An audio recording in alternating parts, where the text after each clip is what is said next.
दोस्तों, एक नज़र में भी प्यार होता है मैंने सुना था, पर कभी ऐसा नहीं किया। जब मेरे दोस्त अपने प्यार की दास्तां सुनाते थे तो वो मुझे परियों की कहानी सी लगती थी। मैं उनसे कहता, ये सब आंखों की गुस्ताखियाँ है, पहली नज़र में प्यार ऐसा कुछ नहीं होता। बोलकर मैं उनकी बहुत खिल्ली उड़ाता था, लेकिन जब ये प्यार मेरे जीवन में दबे पाँव आया तो सब बह गया। मैं प्रीतम एक सॉफ्टवेयर कंपनी में काम करता था। मैंने अपने दोस्त के कहने पर एक डेटिंग ऐप का इस्तेमाल करना शुरू किया। ये ऐप मेरे लिए एक खजाने की तरह खुली। यकीन नहीं हुआ, मुझ जैसे साधारण लड़के के जीवन में भी खुशियों की बरसात हो गई। रोज रात घर जाकर मैं ऐप के जरिए लड़कियों से बातें करता, पर मिलने की कभी हिम्मत नहीं जुटा पाया, क्योंकि मैं डरता था कि ना जाने कैसी शख्सियत होगी वो। लेकिन कुछ दिनों में मेरी कियारा से अच्छी दोस्ती हो गई। मैं उससे बात करने के लिए बेचैन रहने लगा। उससे बातें कर मेरे पूरे दिन की थकान उतर जाती थी। एक दिन मैंने हिम्मत कर उससे पूछ लिया, क्या हम मिल सकते हैं? अब तो हम एक दूसरे के बारे में सब कुछ जान चुके हैं। लेकिन उसने मिलने से मना कर दिया। मुझे लगने लगा शायद मैं अपना समय बर्बाद कर रहा हूँ। मेरे दोस्त मयंक ने भी मुझे चेताया था कि ये सब सही नहीं होता। दूसरी तरफ कोई धोखेबाज भी हो सकती है। यही सोच मैंने बातें करना कम कर दिया। कुछ दिन बाद कियारा ने खुद फोन किया और मिलने के लिए बोला। ये सुन मुझे यकीन नहीं हो रहा था, लेकिन मन ही मन खुशियों के सितार बज रहे थे और कियारा नाम की धुन सुना रहे थे।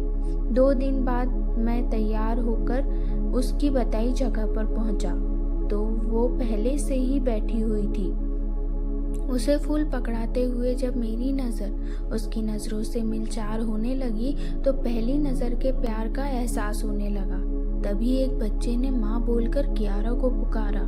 ये सुन मेरे चेहरे की हंसी कब खामोशी में तब्दील हो गई पता ही नहीं चला। माँ, ये कौन है? कियारा, ये मेरा बेटा रिहान है। तुम्हारा बेटा? लेकिन तुमने तो कभी इसके पापा, वो इस दुनिया में नहीं है। मैं एक विधवा हूँ। प्रीतम, मैं तुमसे इतनी बड़ी बात छुपाने के लिए माफ़ी मांगती हूँ। मैं अपनी दोस्त की बातों में आ गई थी। मैं ये सब रोक सकती थी, पर शायद तुमसे अपना हर दर्द बांटना, बातें करना मुझे अच्छा लगने लगा था। मेरा अकेलापन भी दूर होने लगा था, लेकिन मैं तुमसे सच नहीं छुपाना चाहती। इसलिए हिम्मत कर आज तुम्हें मिलने के लिए बुलाया है। प्रीतम, मुझे माफ़ कर दो। मैंने तुम्हारी भावनाओं को ठेस पहुंचाई है। तुम बहुत अच्छे लड़के हो। तुम्हें मुझसे बेहतर लड़की मिल जाएगी। ये बोल वो जाने लगी। तभी मैंने उसका हाथ पकड़ लिया और कहा, मिलेगी 1000 लड़कियां, पर मेरा प्यार तो तुम ही हो। मुझे तुम्हारी सच्चाई जानकर भी कोई फर्क नहीं पड़ा। मैं अभी भी तुमसे प्यार करता हूँ और शादी करना चाहता हूँ। वो मेरे पास आई और हंसकर बोली, आज फर्क नहीं पड़ता, लेकिन कल जरूर पड़ेगा। इतना बोलकर वो चली गई। कुछ दिन बाद मैं अपने माँ बाप के साथ उसके घर पहुंचा और उसके परिवार से उसका हाथ मांगा। मेरी बात सुन वो लोग खुश हुए और बोले, हम सबको खुशी होगी अगर वो अपनी नई जिंदगी जिए और आगे बढ़े। पुरानी सोच को बदल उसके परिवार ने हमारे रिश्ते को दिल से कबूल किया। आज मेरी और कियारा की शादी है। वो मेरे साथ फेरों की वेदी पर बैठी है। आज भी जब हम एक दूसरे की आंखों में देखते हैं तो वही एहसास होता है जो पहली बार हुआ था। मैं जिस प्यार को आंखों की गुस्ताखी बोल मजाक उड़ाता था, आज उसी प्यार में मैंने अपनी जिंदगी पाली थी।